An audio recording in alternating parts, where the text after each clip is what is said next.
नमस्कार खबर ओडिया को आपण मानक बहुत बहुत स्वागत। तेबे चलतु आज जानिबा तर्पण समय केवल बुढ़ा आंगुठी साहाय्य पूर्वपुरुषों को कहीं पानी दि जाए। हिंदू धर्म में पितृपक्ष समय पूर्वपुरुषों तर्पण श्राद्ध एवं पिंडदान करने विशेष गुरुत्वपूर्ण बोली विवेचना कराए। यह पूर्वपुरुषों आत्मा को संतुष्ट करिଥାଏ एवं सेमाने मोक्ष प्राप्ति करती बोली विश्वास कराए।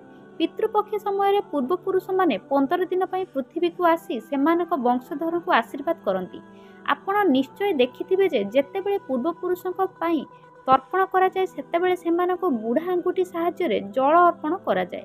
किंतु आपण कौन जानती जे एपरी काहेकि हुए एवं एहार कारण कौन? आसंतु आमे आपण को कहिबु। आमे काहेकि आमर बुढ़ा आंगुठी साहाय्य पूर्वपुरुषों को पानी अर्पण करू? धार्मिक विश्वास अनुसार पूर्वपुरुषों को बुढ़ा आंगुठी साहाय्य जल अर्पण करिवार परंपरा महाभारत रामायण कालरू आरंभ होइतिला। विश्वास करा जाय जे प्रभु श्रीराम तांको पिता राजा दशरथ को जल अर्पण करथिले एवं पांडव माने सेमानकर संपर्कीय मानक बुढ़ा आंगुठी साहाय्य जल प्रदान करथिले।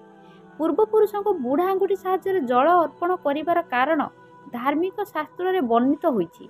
धार्मिक शास्त्र अनुसार व्यक्तिर प्रत्येक अंश को कौन देवता किंबा ग्रह अधीन विवेचना करा जाए। तेणु पूर्वपुरुष माने व्यक्तिर बुढ़ा आंगुठी बास करती बोली विश्वास करा जाए। पूर्वपुरुषों को वृद्धा आंगुठी साहाय्य जल अर्पण करिवार लाभ।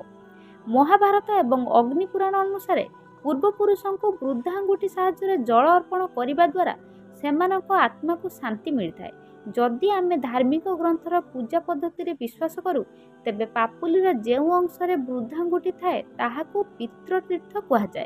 यही कारणरू वृद्धांगुठी साहाय्य अर्पण करा जाइथिबा पानी पितृतीर्थ दे पिंड पर्यंत पहुँचे एवं जेतेबेले पिंड उपरे पानी पड़ी थाए सेतेबेले ही पूर्वपुरुष मानकु खाद्य मिलता है। जदि बुढ़ा आंगुठी दे पानी अर्पण करा जाए नहीं, धार्मिक विश्वास अनुसार पूर्वपुरुषों को बुढ़ा आंगुठी रे पानी अर्पण करने विषय यह मध्य कहुए जे जदि अन्य कौनसी आंगुठी रे पानी अर्पण करा जाए तेबे ताहा पूर्वपुरुषों पाखरे पहुँची पारे नाही। एपरी परिस्थिति रे पूर्वपुरुष मानकु खाद्य किंबा जल मिले नाही, जहा फल से माने मोक्ष प्राप्ति करती नाही।